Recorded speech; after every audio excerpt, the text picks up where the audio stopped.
My people's from Graffiti Kings in the UK. Let's do it, fellas. Y'all are gonna hate this video? Kiss my ass, I don't give a fuck. It's real New York writers just breaking real on all of y'all. This is how things work. Nobody can ever say to me in my face, no writer, no anybody, that Blade was the biggest king that ever trains, period.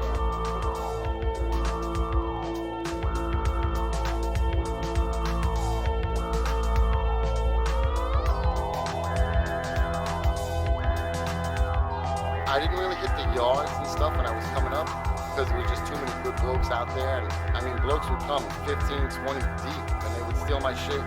They would strip me butt naked, just leave me in my Adidas in the train yard. That's how they used to do back in the day, in the late 70s, early 80s. That's how they did, because we owned train yards. Graffiti and the style it brings is the visual language of a generation, if not a couple of generations at this point. So the reality is it's not where you're from, it's where you're at. It doesn't matter if you're in Scandinavia, or you're in Singapore, or you're in Brooklyn. It's just another way of doing you. So that's my answer, is do you. Whatever feels right, wherever you're from, whether it's the style of your neighborhood or something that's influenced you across the globe, do what feels right. Like, work from your heart and then figure it out with your head and take it from there.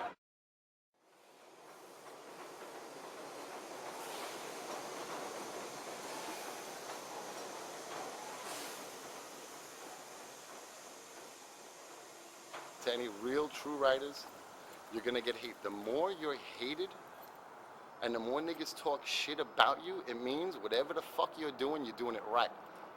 The more you bomb, the more a whole crew is gonna go against you. Cope knows this wholeheartedly. Cope, Purr, T-Kid, Cess, anyone from FX, Tats crew, they all know this. The more you're hated, it means the more you're doing your job right. And there's gonna be a lot of bullshit. There's gonna be times you might have to knuckle up. In New York, I'm telling you dead ass, there's writers that talk shit and they go against the legends, and they do get stomped out. It is still a violent crime. It is an outlaw art. Just like the bikers, like Hell's Angels or anyone else. It is an outlaw art, but I can guarantee you this. A dude who's painting in fucking Alaska, the North Pole, if he heard someone last night and he's on his way on a plane here now, we'll find out in New York before he lands who the fuck he dissed. And when he gets here, we're gonna be cool, but we will ask him, yo, why'd you diss this dude?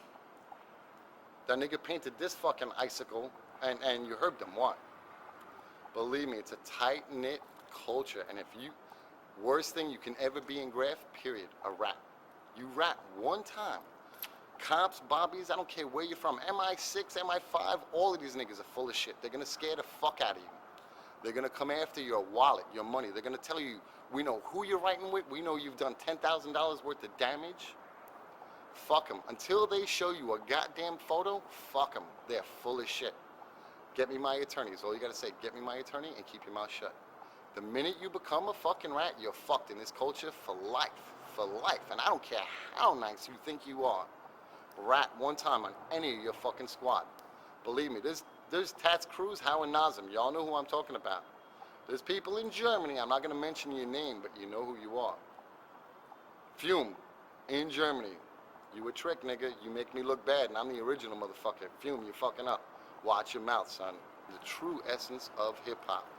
Bout it, let's battle. You think you got me today? All right, you might even win today. But next week, I got you. Watch. Don't fucking sleep. That's why it went global. It was a battle. There was a time in New York in the 70s where you might have had 1,000 writers, and they were just battling for fame with throw-up letters. After the 70s became the 80s, and they started pushing the letter concepts. That's when I got in. 79, 80, 81, 82, that's when a lot of stuff got developed. If you love what you do, let your soul scream, dead ass. If you love what the fuck you do in graph, and everyone is gonna hate it and shit on you, and you still do it, respect, because that's what made it global. It's from your soul.